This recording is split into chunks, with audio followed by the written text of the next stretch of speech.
আমরা জানি যে দুনিয়াতে কোনো মুসলমানের অধিকার যদি আমরা কেউ নষ্ট করি, মৃত্যু হয় আমাদের, তাহলে কিয়ামতের ময়দান ইয়াউমুল জাযাতে প্রতিদিন দিবসে ইনশাআল্লাহ বিদিল্লাহ তার বিচার আল্লাহ রাব্বুল আলামিন করবেন। এবং আপনি কারোর অধিকার নষ্ট করেছেন, তাহলে আপনার নেকামল থেকে সওয়াব থেকে তাকে সমপরিমাণ সওয়াব দিয়ে আপনি দায়মুক্ত হবেন।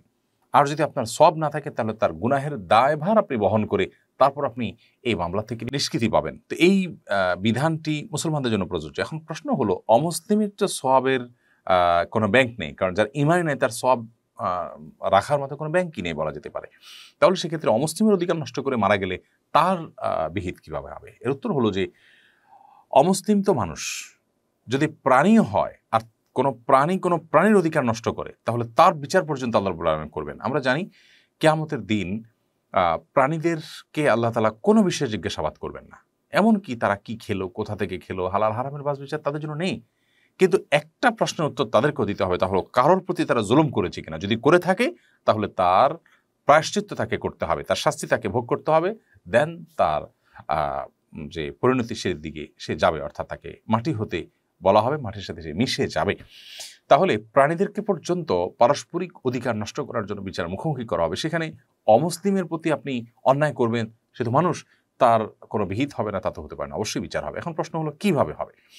এর সরল এবং সঠিক উত্তর হলো যে এর ধরন একমাত্র আল্লাহ তাআলা ভালো জানেন। কারণ গায়েবের জগৎ বা আলমুল গায়েব, অদৃশ্যের জগতের কোনো বিষয় সম্পর্কে আমরা নিছক ধারণা করে চূড়ান্ত কোনো সিদ্ধান্ত দিতে পারি না। তবে অনেকগুলো অপশন হতে পারে। তার একটি হলো যে প্রাণীদেরকে যেরকম শিংওয়ালা প্রাণী শিং নাই, সে প্রাণীকে আঘাতপ্রাপ্ত করেছে, তাহলে কিয়ামতের দিন আল্লাহ তাআলা ওই দুর্বল প্রাণীটার শিং দিয়ে যে শিংওয়ালা প্রাণীটা আঘাত করেছে তাকে আঘাত করার শক্তি দিবেন। সে আঘাত করবে এবং বিচার হবে, অর্থাৎ তার শাস্তি সে ভোগ করবে, তার কর্মফল সে ভোগ করবে, এরপরে তারা মাটি হয়ে যাবে। ঠিক একইভাবে হয়তোবা কোনো অমুসলিমের প্রতি আপনি যদি শারীরিকভাবে অত্যাচার করে থাকেন, অবিচার করে থাকেন, তাহলে সেক্ষেত্রে আল্লাহ তাআলা আখিরাতে তাকে শক্তি দিবেন আপনার উপর সেই একই কর্ম সম্পাদন করার, এবং যার মাধ্যমে তার বিচার সে পাবে।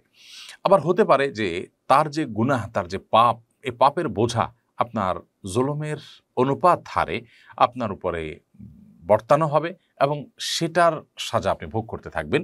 আর তার যে পাপের বোঝা সেখান থেকে কিছুটা হলেও কমলো, জাস্ট এটুকু। কিন্তু সে যদি বেঈমান হয়ে মারা যেয়ে থাকে তাহলে অন্তর্মুখী জাহান্নাম থাকবে, সেটি ভিন্ন বিষয়। তাহলে অমুসলিমদের প্রতি জুলুম করলেও তার বিচার হবে, তার ধরন কি হবে সেটা একমাত্র প্রকৃত অবস্থা একমাত্র আল্লাহ তাআলা ভালো জানেন, কিন্তু বিচার অবশ্যই হবে।